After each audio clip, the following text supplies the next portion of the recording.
आज भोजपुर शहर में शांतता कमेटी की मीटिंग हुई, जो हम आपको हमारे चैनल जनता की बात के जरिए बता रहे हैं। मैं हूं शाकिर मलिक, जनता की बात अब तक। गावातील रस्ते आहेत, काही ठिकाणी खड्डे पडलेले आहेत, त्यांची डागडुजी जर लवकरात लवकर झाली, जे मेन प्रमुख रस्ते आहेत त्याच्यावरची, म्हणजे जेणेकरून मंडळांना अडचण येत नाही। मंडळांची येण्या जाण्याची रस्ता, काही भाविक भक्त रोज रात्री मंडळाकडे त्यांचे आरास बघण्यासाठी जातच असतात। विसर्जनाच्या दिवशी आपला जे विसर्जन गावाच्या बाहेरून होतं तो रस्ताही बऱ्याचशा प्रमाणात खराब झालेला आहे। त्याही रस्त्यावर काही डागडुजी करता आली तर तेही मुख्याधिकारी साहेबांना विनंती आहे की आपण ते एकदा बघून त्याची डागडुजी करावी। आणि आपले स्ट्रीट लाईट जे आहेत ते स्ट्रीट लाईट बऱ्याच ठिकाणी बंद आहेत, ते ठेकेदाराला जर आपण सूचना दिल्या तर स्ट्रीट लाईटही सर्व ठिकाणी चालू करता येतील। बाकी मिरवणूक आमची शांततेत असते, वादविवाद काही नसतात, सर्व हिंदू मुस्लिम एकत्रित येऊन सण साजरा करतात। मिरवणुकीमध्ये मुस्लिम लोकही सहभागी होतात, काही ठिकाणी मुस्लिम लोक स्वागतही करतात। शांततेत मिरवणूक पार पडते। फक्त मंडळांना एक विनंती माझी अशी आहे की मिरवणूक जेव्हा करतात चौकात गर्दी होते तर कृपा करून नंबर लावून घ्या किंवा लवकर येण्याची व्यवस्था करा। नाही तर काय होतं, आपसामध्ये दुपारी 2 वाजेपासून जो भानगडी सुरू होतात, मी पुढे काढेल, त्याच्यावर माझी एक पहिल्यांदा प्रशासनाला विनंती आहे की त्यावर तोडगा काढावा। मंडळांना एक तर नंबर लावून द्या, इतक्या वेळेला तुम्ही इथे यायचं।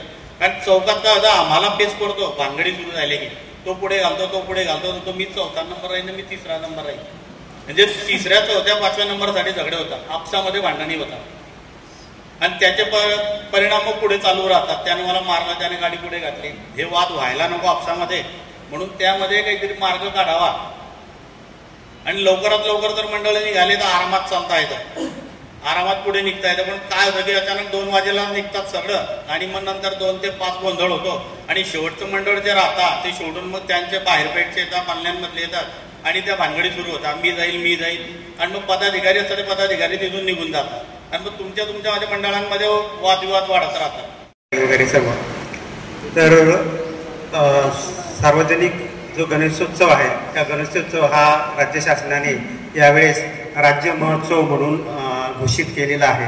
त्यामुळे गणेशोत्सव हा तर नेहमी उत्साहाचा सण असतो, परंतु आज यावेळेस त्याला राज्य उत्सव घोषित केल्यामुळे त्याच्यामध्ये एक वेगळा उत्साह आपल्याला दिसून येणार आहे। तर या दृष्टीने हा उत्साह असला तरी आपण शांततापूर्वक कुठल्याही प्रकारे या उत्सवाला गालबोट लागू नये याची खबरदारी आपल्याला घ्यायची असते आणि त्या दृष्टीने सर्व विभाग आणि सर्व पदाधिकारी असेल, मंडळाचे अध्यक्ष असेल, यांनी मिळून मिसळून आपल्याला ते काम करायचं असतं, नियोजन करायचं असतं। त्यासाठी ही बैठक आयोजित केलेली आहे आणि या बैठकीमध्ये स्थानिक स्वराज्य संस्थेचा म्हणजे नगर परिषदेचा जो मुख्य रोल आहे किंवा मुख्य भूमिका आहे त्यामध्ये स्ट्रीट लाईट्स असणे, त्याचबरोबर मिरवणूक मार्ग, विसर्जन मार्ग या ठिकाणी तो सुव्यवस्थित असणे आणि उत्सवाच्या काळात पाणी पुरवठा वगैरे।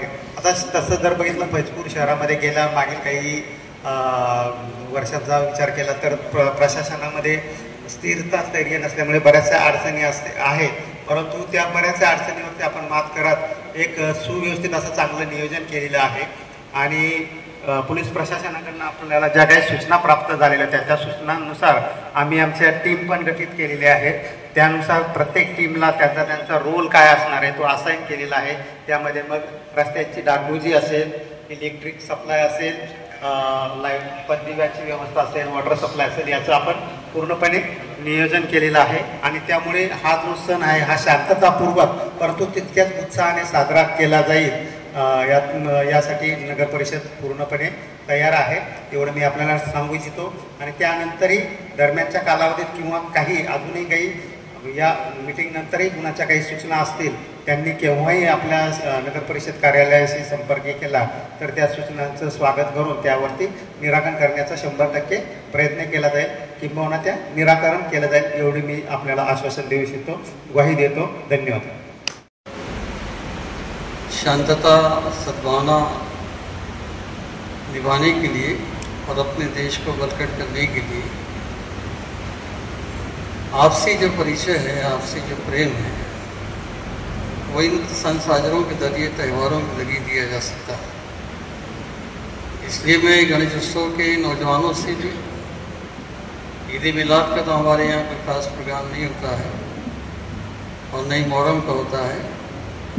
पुलिस प्रशासन को हमारी तरफ से कोई ऐसी एक्टिविटी और ऐसी कोई हलचल करने की ज़रूरत पेश नहीं आती है। लेकिन जो त्यौहार हमेशा हुआ करते हैं, इसमें हम ध्यान दें कि अभी हमने 5 दिन पहले इंडिपेंडेंस दिन मनाया है, आज़ादी का साझरा किया। तो देश हमसे क्या चाहता है, किस तरह की उन्नति चाहता है, किस तरह की मजबूती चाहता है, इस विषय पर इन सन साझरे के मौके पर हम वो डायलॉग करें, हम तमाम चीज़ें पेश करें जिससे देश की अखंडता, सभ्यता, सद्भावना जो है बाकी रहे। होता है कि जब त्यौहार आने लगते हैं तो प्रशासन को मेंटली बहुत डिस्टर्ब होता है, समाज के और वर्ग के लोग जो है थोड़ी परेशानी महसूस करते हैं और उसकी वजह ये होती है कि उस सन साझरे के मौके पर कुछ अलग किस्म की एक्टिविटी और एक दूसरे को भावनाओं को दुखाने की बात, ये जो राजनीति चीज़ें जो चल रही हैं, इस पर हमको कंट्रोल करना पड़ेगा। हम देखते हैं कि देश को आज़ाद करने के लिए हिंदू मुस्लिम एकता ने बहुत बड़ा जो है मोर्चा संभाला था। मैं पढ़ रहा था एक मौके पर कि अयोध्या के जो है श्री बाबू राम चरण दास अयोध्या के और वहाँ के मौलवी मीर अली साहब, दोनों ने अंग्रेज़ों को बहुत परेशान किया था और दोनों कम्युनिटी ने मिलकर जो है अंग्रेज़ों को बहुत मुकाबला किया था। अंग्रेज़ों को परेशान करने की वजह से अंग्रेज़ों के पास ये वांटेड थे। जब दोनों को गिरफ्तार किया जाता है तो अयोध्या की उस ज़मीन पर ये दोनों को एक फंदे के अंदर 2 गर्दनें लगाई जाती है, मीर मौलवी काजी की और बाबू रामचरण दास की। एक फंदे में दोनों को जो है मारा जाता है और यही हुआ था आज़ादी के मौके पर। वहाँ हिंदू मुस्लिम नहीं देखा गया था, वहाँ आज़ादी के मतवाले सब थे, सभी समाज ने, सभी वर्ग ने इस देश की आज़ादी के लिए कोशिश की है। अब आज़ादी मिलने के बाद जो है हमें इन त्यौहारों के ज़रिए, इन सन साझरों के ज़रिए से जो प्रेम और सद्भावना का संदेश देना है, ये बहुत जो है अच्छा प्लेटफॉर्म होता है। इसके ज़रिए से हम पूरे समाज को मजबूती दे सकते हैं। आज की जो राजनीति चल रही, ठीक है, उनका वो वोटर्स का मसला है, लेकिन हम अपने गांव को हम देखें। फैजपुर ये जो पहले से शांतता प्रिय गांव रहा है, एक दूसरे से यहाँ डायलॉग करके कुछ मामला हो जाए तो सुलझा लिया जाता है और ये प्रथा पहले से चली आ रही है। अब ये प्रशासन का काम है, खासतौर से पुलिस प्रशासन का काम है कि इस फैजपुर की शांतता को ख़राब करने के लिए, डिस्टर्ब करने के लिए कौन सा ग्रुप काम करता है, उनको अपने निशाने पे लें, उनको पहले विश्वास में लेकर समझाने की कोशिश करें और अगर नहीं समझे तो अपनी कानूनी कार्रवाई से उनको ठीक ठाक करें।